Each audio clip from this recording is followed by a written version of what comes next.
I couldn't wait to get into this next subject. I absolutely positively couldn't wait, ladies and gentlemen. It was necessary, and I couldn't wait to get into it. I've been waiting all day to touch on this because last night, Democratic nominee, Vice President Kamala Harris, sat down for her first interview since entering the race 5 weeks ago, alongside VP nominee, Minnesota Governor Tim Walz.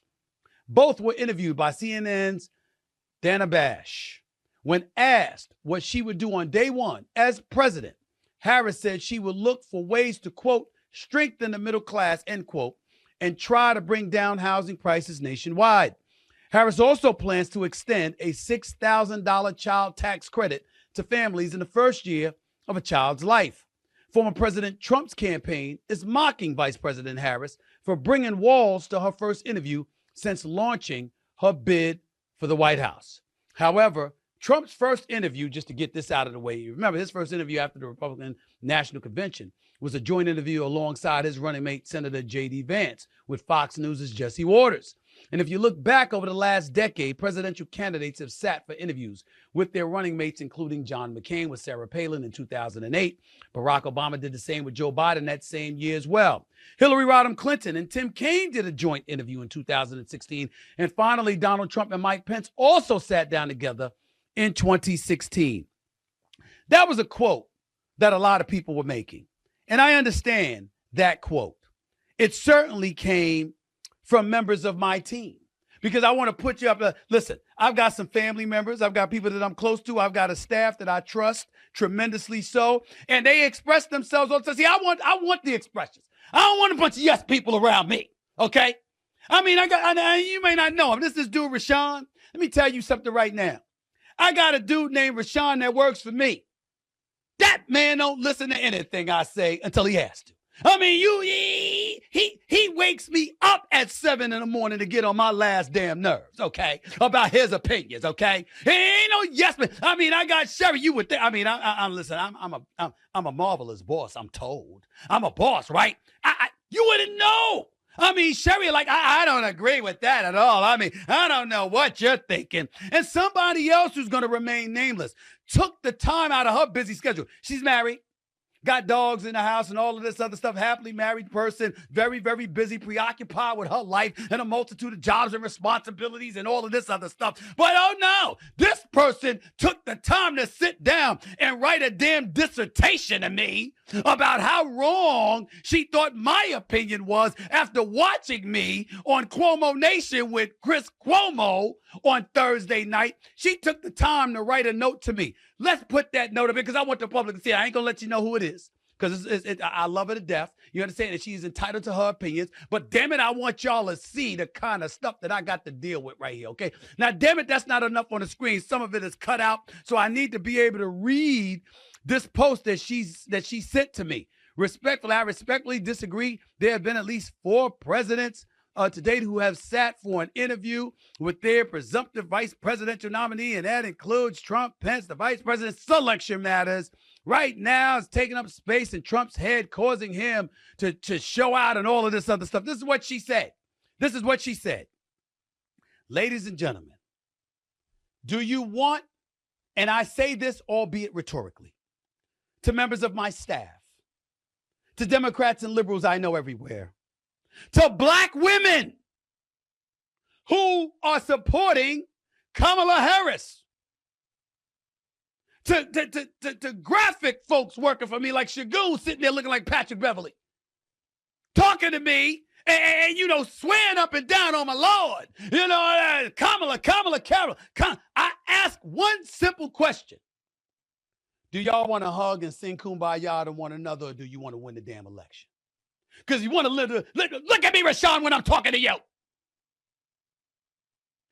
If you want to win the election, listen to me, America.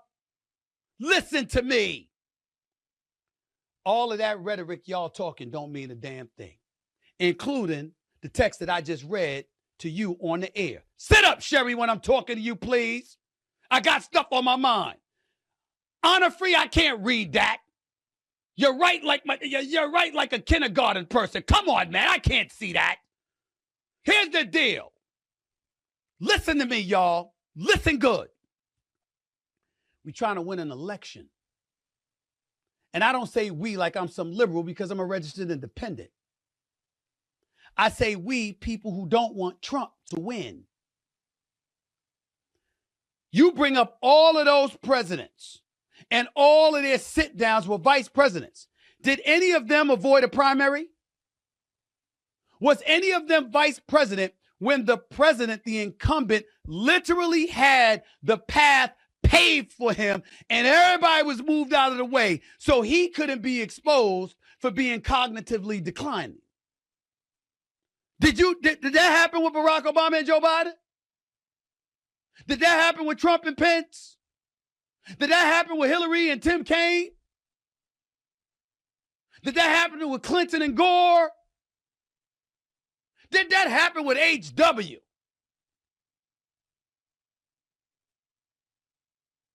I mean, think about it for a second here. And Mr. Dan Quayle himself, I had brain lock for a second. Pay attention. None of these people avoided a primary. None of these people were people that you didn't see debating candidates for their own party, where the people selected them. That did not happen with Kamala Harris. That did not happen before June 27th when Joe Biden showed up in a debate. And as Anthony Scaramucci, showing up on News Nation, being interviewed by Chris Cuomo, pointed out, and I quote, during the debate, President Joe Biden looked like a dude standing in a nursing home waiting for a nurse to feed him applesauce. That is a quote. That is a quote. And if Joe Biden looked that way in June 27th, what was he a month earlier? Or a month before that? Or a month before that? When those debates could have taken place. It was nowhere. We didn't see it because the Democrats greased the skids. So he didn't have to face competition. These are facts. These are facts. So if that is the backdrop, and you have somebody like Trump who's very, very short on substance when he's articulating his message and defers to insults and one-liners and doing all of these kind of things, I believe you're playing right into his hands. You can't see that? You, Kamala Harris, you're the vice president of the United States. You are a former senator, a former state attorney general in the second largest state in the region, in the republic. You're a former prosecutor. This man has been indicted. He's been convicted on 34 felony counts. He's been impeached twice. He's lost civil cases. And oh, by the way, he gets grilled at the National Association for Black Journalists, and his immediate response is, it's a very horrible question, the worst question that could have ever been asked. You didn't even say hello. How are you? This is what he does. He goes up against Marco Rubio. He called them Little Marco. He said Jeb Bush, low energy. Carla Fiorini, she's a 4. Teasing Chris Christie about his weight. Called Ron DeSantis Ron DeSanctimonious. The man comes up with one-liners that are catchy, and as a result, people gravitate to that. They pay very little attention to whatever substance he may have or is lacking, and he wins anyway. And he doesn't even do it by winning the popular vote. He lost the popular vote in 2016. He lost it again in 2020. You, Kamala Harris, what the hell are you doing? I'm not saying what are you doing as in right now. The strategy thus far is fine. I'm talking about moving forward. And when you know the world is transfixed on you as the potential next president of the United States, and we're looking to see what you do, you show up with Tim Walz by your side? Really? Really? You know we were looking for you. You know we wanted to hear from you. No disrespect to him whatsoever. But ain't nobody, how many times you gonna hear that he's a school teacher and a former coach? That he gets you? How many times? We know this already. We got it. You want to talk to us about the state of affairs in Minnesota? You want to talk to us about it being one of the highest tax states in the republic? You want to talk to us about whatever crime is going on there? What your positions were during the riots, et cetera, et cetera? I'm down with you. I got it. But there's millions of people who disagree. If you want to go that route, no. Nobody cared. You know why? They want to hear from her.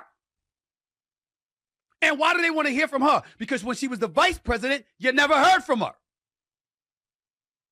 And she was getting blamed for stuff that she may not have deserved to get blamed for. Well, what is it? We're blaming you for flip-flopping on fracking. Is it true? Are you? Healthcare. Has your position flip-flopped on that? Or is it the same? They're talking about, you got surrogates out there talking about, now you're willing to support building a wall after you spoke against it. You know, is that true? Is it? These are legitimate questions, is all I'm saying. I'm not castigating her. I'm not casting convictions upon her or anything like that. I'm saying we want to hear from her. I don't give a damn about hearing from Tim Walsh right now. He's a vice president nominee. We got it. We understand. We ain't trying to hear from him, no. We want to hear from her. Because we've been waiting to hear from you for 4 years. We want to see where you stand and why. And oh, by the way, as Teflon done as Donald Trump may be, that's with his constituents. It's not with registered independents. That's who you're trying to win over. Where you at? Ladies and gentlemen, she ain't going up against Mitt Romney, who knows his stuff. Say what you want about Ron DeSantis. He knows his stuff.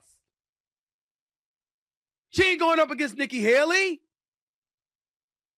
Whatever your positions may be, with the border wall, with inflation, with crime in Democratic cities, although there's crime in Republican-led cities too, the point is, that ain't even it. The issue is, you did this in your first press conference, Kamala Harris.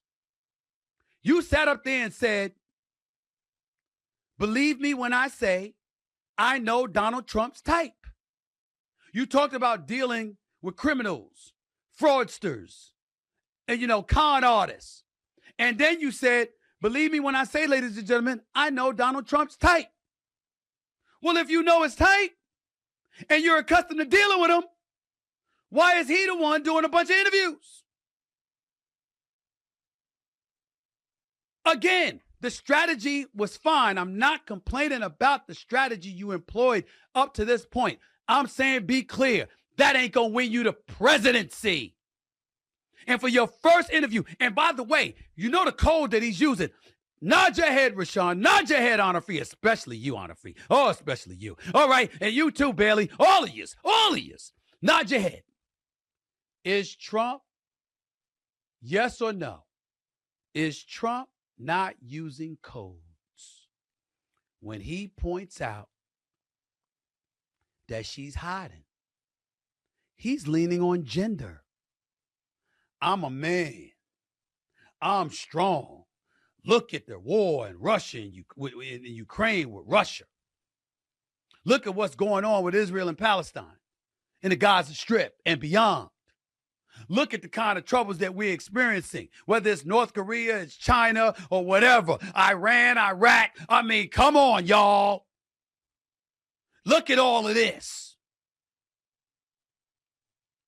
You think she's strong enough? She can't even show up to do a hard interview. I show up all the time. This is what he's doing. We all know what that is. You feeding into machismo. You trying to say commander-in-chief. He didn't do that to Hillary. He said a lot of things about Hillary, like crooked Hillary and stuff like that. He ain't never implied she was scared. He ain't never implied she was running. Because Hillary Clinton was smart as a whip and know her stuff. We all know. The most qualified woman to ever run for president in this country's history. Without question. Ain't that supposed to be Kamala? HBCU grad. Prosecutor. State Attorney General. senator, reigning vice president of the United States of America. Kamala Harris has all the credentials in the world to stand tall, stand straight up, and be like, yo, this is the way it's going to be. Let's get it on. And as a prosecutor and as an attorney, as somebody who knows the law, as somebody who knows a criminal when she sees them, as somebody who knows a con artist when she sees them, and all of these other things that she said about him, why is this dude the one we see? Because the Democrats are telling her, well, you know what? Something ain't broke, don't fix it. We gain this momentum, we gain this momentum, we gain this momentum. They are right about that. And I'm not disagreeing with anybody on my team who feels otherwise. Here's my point. It doesn't matter if the regular process had been followed. But because they avoided the primaries, because they were accused of greasing the skids to disguise and hide Joe Biden from the rest of us in terms of the decline that was clearly taking place. She is now the Democratic nominee without having had to have a debate, without having to experience a primary, without having to campaign. It was handed to her in the eyes of the opposition. That is what they're going to say about her. Say what you will about Trump. He's supposed to be a criminal, right? He's supposed to be in jail, right? He's supposed to owe nearly $500 million, right? The bottom line is he's been the Republican nominee since 2016. And he's been through a myriad of debates.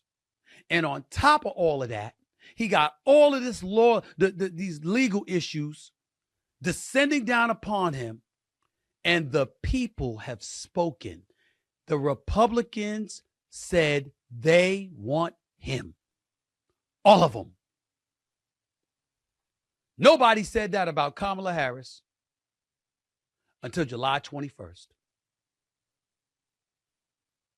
So you don't get to just skate to the election and have a debate September 10th on ABC, and you know what? We may barely see you. Nah. Why also, ladies and gentlemen, Biden wasn't doing a bunch of interviews prior to the debate on June 27th, and then what happened thereafter with July and him stepping aside. So we have a White House that hasn't been active participants in communicating with the fourth estate, spanning months. Why are you running this country? Nah. I want you, Kamala Harris, to go out there and whip you know what of Donald Trump. That's what I want. Because it shouldn't be that hard. Who's going to vote for him is going to vote for him. Just like the left is going to vote for you. But us independents, yo, you can't take him. That's like Tommy Hearns or Mike Tyson getting into the ring with somebody with a glass jaw. You should be able to take them. We know they could fight too, but once they get clipped by somebody the likes of you, they supposed to fall. You prosecutor. You should be able to handle this because of him. Say Nikki Haley or somebody you're going against. This is him. Shouldn't be hard. That was my point. That is my point. And that's going to be my point until we see her campaigning the way presidential candidates normally campaign. She's got my vote because I can't vote for him. But I don't want to vote for her just because I don't want to vote for him. I want to vote for her because she shows me she's the one. And anything that she hasn't shown, I'm not even blaming her. I'm saying the party has paved the way and greased the skids. We can't let that continue to happen. You got to show up and earn it. I'm a sports guy. I remember in 1991, if I remember correctly, Mike Tyson was scheduled to fight Michael Spinks for the heavyweight championship of the world. And Mike Tyson was furious because there was a delay in Michael Spinks coming out to the ring, so much so that he reportedly punched a hole in the wall. He was that damn furious. Mike Tyson had no idea that what held up Michael Spinks wasn't some gimmick or anything. Michael Spinks was in his locker room crying, according to numerous reports, crying because he had to go out there and fight Mike Tyson. And the promoter, Butch Lewis, that was in the locker room with him, do you know what Butch Lewis was doing?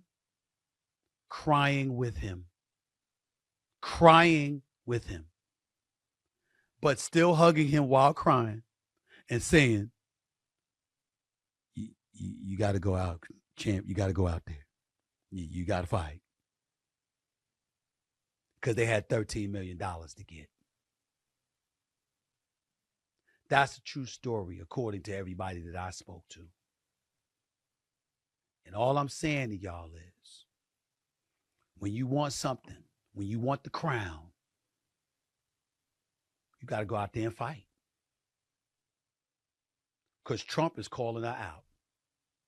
Now, we all know that's tactical maneuvering on their part and all that stuff. I'm saying it don't matter. You, Kamala Harris, honeymoon's over. Go out there and handle your business and win this election. That's what I'm saying. That's what I'm saying.